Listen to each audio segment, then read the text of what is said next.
Ecology. Some theories that pertain to the study of ecology. Ecology is a noun. It is defined as the branch of biology that deals with the relations of organisms to one another and to their physical surroundings. It is also the political movement that seeks to protect the environment, especially from pollution. Its origin is found in the late 19th century, especially as oikology, from Greek oikos, house, and logos, to study. Ecology is the scientific study of how living things interact with each other in their natural environment, structure and functions of ecosystems. Ecology is essential in providing the information on how the world works.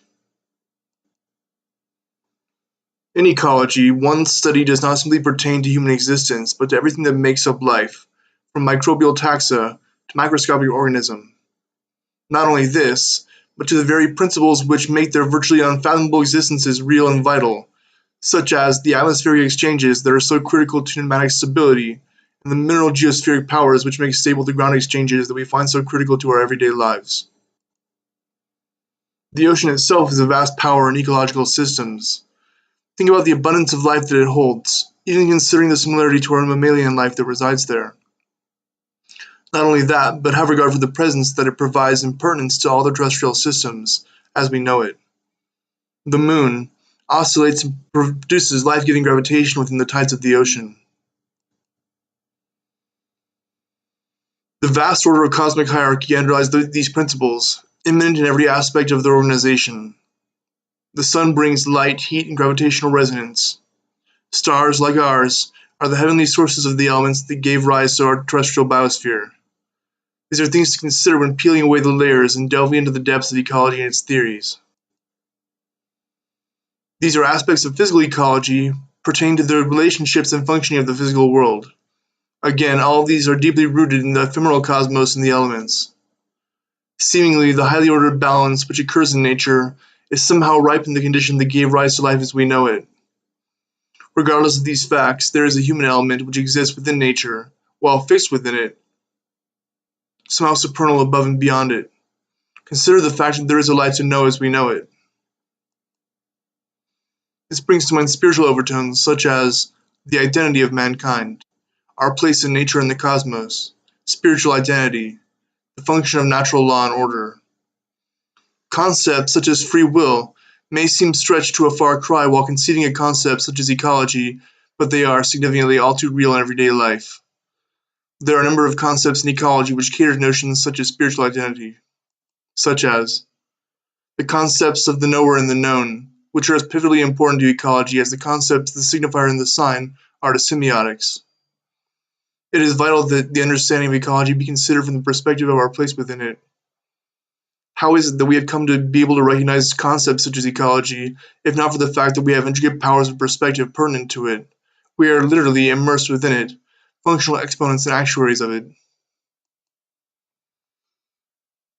The Gaia hypothesis, also known as Gaia theory or Gaia principle, proposes that all organisms and their inorganic surroundings on Earth are closely integrated to form a single and self-regulating complex system, maintaining the conditions for life on the planet. It is this unified self-regulating field, composed of inorganic elements, certainly supporting the chemical matrix of life, that functions in a manner that is singular and integratory. Yet, what, within this field of interactions known as life, has given rise to the conditions from which man has inhabited and prospered the development of identity? It is primarily a pivotal function of the individual to develop and maintain associations within the environment. The ecosystem is largely like a psychic field of interactions that give rise to the experience that we know of as consciousness. Interactions between and among self-aware, self-dictating components that return to the field from which they emerged. Competition and conflict over resources within the environment is a key component of ecosystem ecology, and is also societally the primary foundation from which is derived adversarial law. As we know it, the style of adjudication which we know of when we think of the term court of law is an adversarial system of associations that are based on the need to deal with conflict and the substance of resources that pertains us to each other in the natural world. There is a principal theory which touches upon the social and psychological needs of individuals, as it pertains to the entire hierarchy of association, from the individual and their direct associations, to secondary and tertiary associations, all the way up the scale of values to the nature of culture in the world. This theory is known as ecological systems theory, introduced by Yuri Bronfenbrenner, who was heavily motivated by psychology and child psychology in particular. Bronfenbrenner makes wide reference to French child psychologist Jean Piaget in some of his written works. It is interesting to note that Bronfenbrenner's theories went through some advanced and critical changes as he introduced them in written form. Whatever cathartic process he intended to achieve, ecological systems theory was a key resultant, also known as development in context or human ecological theory. Bronfenbrenner's ecological framework for human development was first introduced in the 1970s as a conceptual model and became a theoretical model in the 1980s. The Bronfenbrenner ecological model examines human development by studying how human beings create the specific environments in which they live. In other words, human beings develop according to their environment. This can include society as a whole and the period in which they live, which will impact behavior and development. This views behavior and development as a symbiotic relationship, which is why this is also known as the bioecological model. In his original theory, Bronfenbrenner postulated that in order to understand human development, the entire ecological system in which growth occurs needs to be taken into account. This system is composed of 5 socially organized subsystems that support and guide human development.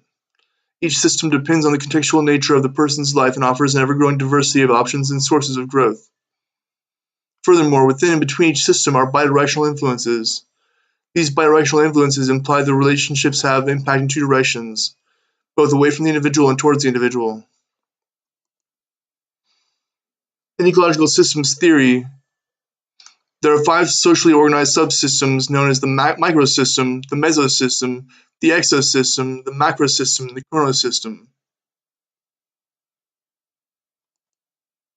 Bronfenbrenner makes reference to this systemically ordered hierarchy in his text, The Ecology of Human Development.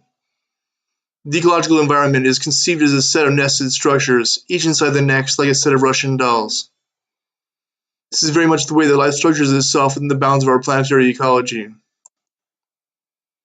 Bronfenbrenner makes immediate reference to each of these 5 socially organized spheres, or subsystems, as pertinent to what he refers to as setting. A setting is a place where people can readily engage in face-to-face interaction. Home, daycare, playground, and so on. The factors of activity, role, and interpersonal relation constitute the elements or building blocks of the microsystem.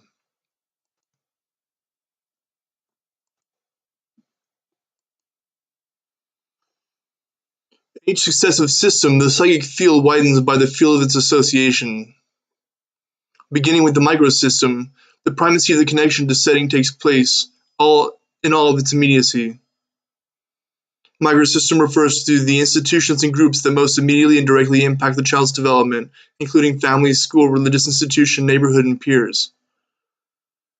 In the mesosystem, interconnections occur between the microsystem, interactions occur between the family and teachers, relationship occur between the child's peers and the family. A mesosystem is a system of microsystems. Next, in the ecosystem, it involves links between a social setting in which the individual does not have any active role, and the individual's immediate context. For example, a parent or child's experience at home may be influenced by the other parent's experiences at work. The parent might receive a promotion that requires more travel, which might increase conflict with the other parent and change patterns of interaction with the child. In the macrosystem, it describes the culture in which the individuals live. In the chronosystem, the patterning of environmental events and transitions over the life course, as well as socio-historic circumstances. Yuri Bronfenbrenner has introduced a very important segue between ecology and psychology. His model proposes a functional waveguide of the human psychic identity, and does so with the intention of utilizing environmental resources as a stabilizing purport to daily life. Its components are integral to the human condition, yet reaches very close to contact with the power structure from which all of us are derived and ultimately returned to, the ecosystem. Ecology itself is an ever-present, all-encompassing aspect of functional identity in society, especially as it pertains to the environment and life as we know it on planet Earth. We have environment, our surroundings, which is primarily determined by foundation within natural law. Primitive ancestry was deeply immersed in the function of natural law as the only means of survival within a vast environment that was somehow deeply inimical and yet also somehow deeply supportive of new life. The function of natural law has not changed over time. Only our immersion in it has changed. It has affected the very landscape of existence as we know it. Recent movements in psychology and sociology have indicated the necessity for reopening lost channels in the body and in society, reopening the pivotal foundation of natural law within a sequestered world of complex associations. Genetics, the language of reproductive science, has shed some light on the flowering of life in ecological systems. We must still ask ourselves, what is its guiding force? It is clearly something more than random causality. Is genetic identity the revelation of ecological creation that so many people have sought after to explain the human condition? All the way across the spectrum of life, from animal to vegetable, genetic identity boils down to one functional molecule responsible for the chemical transcription of genes and reproduction. This is very much about the function of creation and ecology. There are strong ethical implications for studies in genetics as they pertain to ecology and biodiversity. Genetic engineering could easily give way to new discoveries in ecology. What is it that is keeping the ecosystem stable, holding us all together? These are some questions that have defied answer throughout the years, yet many modern physicists believe that they are discovering the answer. There must be a place in all of this for the life of ecology, the ecosystem.